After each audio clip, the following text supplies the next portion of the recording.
Toda la información está en Mañanas de Radio. Sí, hay una noticia que debemos comentar que es muy importante. Es el asesinato de Julio Ramírez, que dio testimonio importante sobre los cementerios y de los desaparecidos muertos durante la dictadura en Uruguay. Creo que debemos comentar algo sobre eso porque revela que la transición democrática es muy limitado porque todavía existe estos escuadrones de muertos que asesinan personas que quieren revelar los crímenes durante la dictadura. Ahora la República, el diario de Uruguay, comenta que tal vez era un comando de Argentina. Me parece eso es una forma de disfrazar de lo que existe en Uruguay, porque el comando que mató Ramírez opera con impunidad en Uruguay y mientras el gobierno no investiga los crímenes y los implicados y los que sigan en puestos importantes, este tipo de asesinatos van a seguir para que no existe pruebas ni descubrimientos sobre los cadáveres y víctimas del pasado. Muy bien, es un tema por demás relevante sin duda alguna, pero coincido totalmente con el juicio que tú haces al final. Sí. No creo que haya sido ningún elemento argentino el que participó, sino que aquí los había elementos de esa naturaleza del Escuadrón de la Muerte y los había y muy efectivos, así que no creo que tuvieran que recurrir a países vecinos. Sí, el segundo tema que quiero tocar es el juicio contra el ex multimillonario Mikhail Khodorkovsky. Ese era un gran oligarca durante los 90, durante el gobierno de Yeltsin, acumulaba una fortuna estimada a 20.000 millones de dólares a partir del saqueo de varias empresas privatizadas, con un ejército de gángsters y vínculos con el red internacional de bancos para lavar dinero y cobrar las enormes robos que hizo. Ahora, lo interesante en el caso de Khodorkovsky es que recibe la solidaridad internacional del gran capital en el mundo occidental. Cada vez que publican un artículo sobre el juicio y la condena y la culpabilidad, dicen que es simplemente un juicio político. No quieren tomar en cuenta las pruebas de saqueo, de lavado de dinero y lo demás.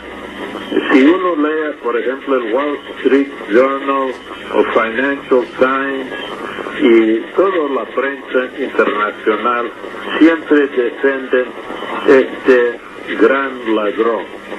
Y eso indica el nivel de solidaridad internacional que existe entre los capitales. No les importa un pito qué son las pruebas, qué son el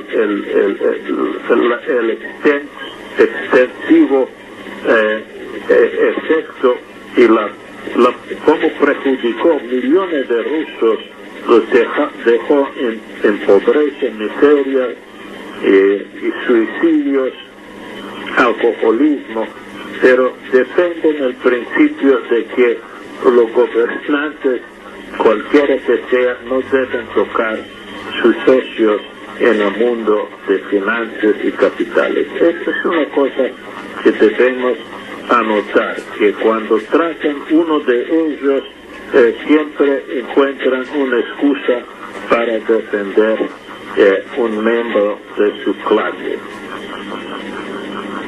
Petras, ¿otros temas que estés tratando actualmente? Bueno, otro tema que quiero tocar ¿sí? es el caso de los grandes efectos que tenemos de la naturaleza. Tenemos una enorme nevada en Europa, en Estados Unidos, en la costa atlántico ahora.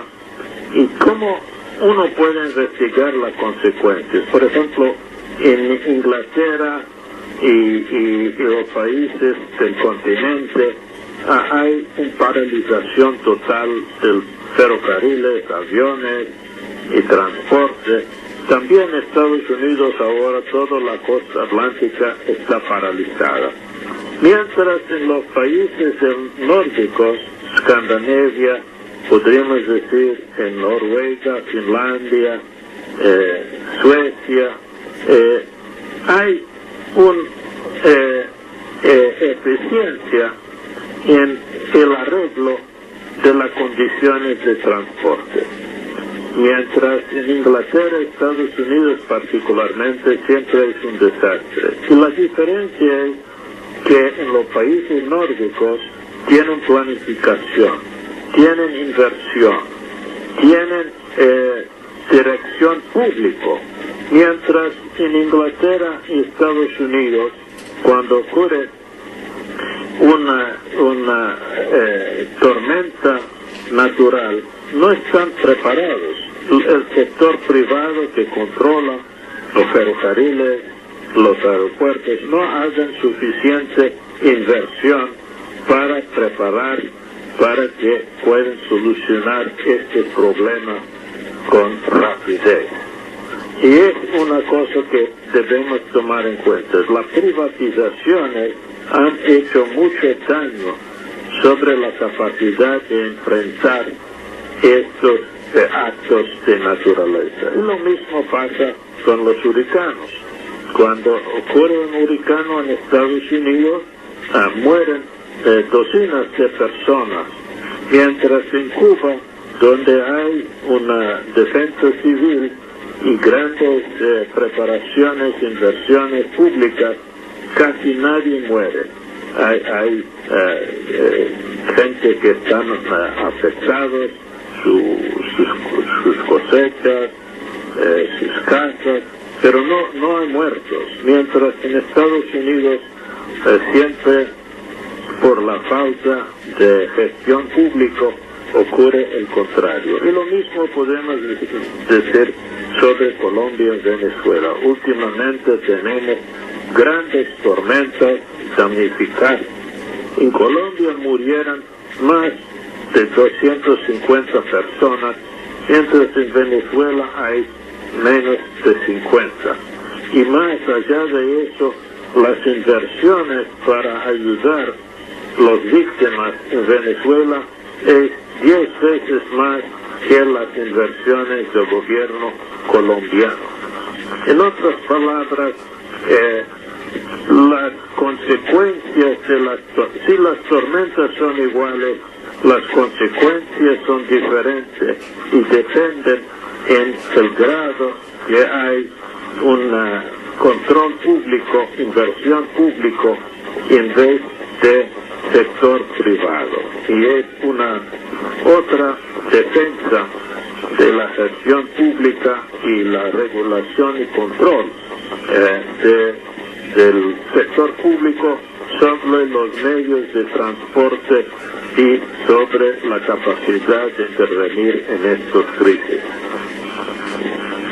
Petras, quería preguntarte algo. Hemos recibido informaciones que hemos divulgado por aquí de que el gobierno socialista de Rodríguez Zapatero y la Corona realmente han evidenciado en estas últimas semanas el sistema de tortura que caracteriza al gobierno español contra los disidentes políticos vascos. ¿Esto se ha comentado por allí?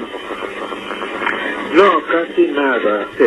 No hemos hemos visto ninguna noticia sobre este tema, pero recuerdo años atrás, durante el régimen de Felipe González, otro autotitulado socialista, que durante esta época formaron escuadrones de asesinos con miembros de la policía y raptaban vascos y los asesinaron.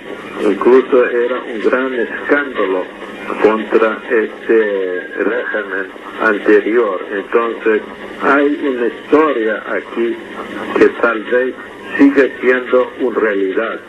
Con los socialistas casi no hay distinción con la derecha dura cuando se trata del tema del tratamiento de los vascos. Petra, ¿cómo está actualmente, como se ve desde allí, la situación haitiana y su ocupación, verdad? Sí, sigue siendo un gran desastre. Hemos comentado, siguen muriendo docenas de personas cada semana. La extensión de la enfermedad de cólera sigue siendo un fenómeno masificado. La ayuda externa no llega o llega de una forma más limitada y no pasa hacia abajo. La gente, después de casi un año, siguen viviendo en carpas, enfrentando los elementos, las tormentas, y los soldados de ocupación siguen reprimiendo cualquier expresión política, y las últimas elecciones, donde excluyeron 16 partidos de la oposición, muestra que la dictadura del gobierno actual sigue siendo el elemento nefasto. Esta combinación de fraude, corrupción y influencia imperial a partir de los generales brasileños y la participación uruguayo, boliviano y otros en este ejército es una gran vergüenza, y indica que el grado de independencia de los países en América Latina sigue siendo muy relativo cuando se toca un tema como Haití. Buena noticia esta mañana por aquí, con esto terminamos. Que Videla y Luciano Benjamín Menéndez, dos asesinos militares argentinos, comparecieron nuevamente hasta la justicia hasta lograr perpetua. Sí, eso es un regalo para todos de nosotros que defendemos los derechos humanos, y es un buen punto de referencia para todos los asesinos, dictadores que hemos visto en el mundo. La mayoría siguen viviendo con sus fortunas robadas en Miami, en Florida, con la protección de los Estados Unidos, y muestra que hipócritas son la Casa Blanca cuando se trata de los dictadores pro-norteamericanos. Pero en Argentina tenían la valentía de agarrarlos, ponerlos en juicio y ponerlos en cárcel hasta que mueren. Exacto, en cárceles comunes. Petra, te estoy mandando un gran abrazo. Un abrazo para vosotros y espero que pasen un buen año nuevo. Eso también, porque este es el último programa del año. Por lo tanto, aprovecho para mandarte en nombre de todo el colectivo, de toda la gente que escucha, de todos los demás aquí y en otra parte del mundo, un enorme abrazo, Petra, por tus análisis. Un abrazo por los oyentes y espero que disfruten las playas mientras nosotros vivimos congelados. Muy bien. Nos encontramos el lunes, Petra, ya en el nuevo año.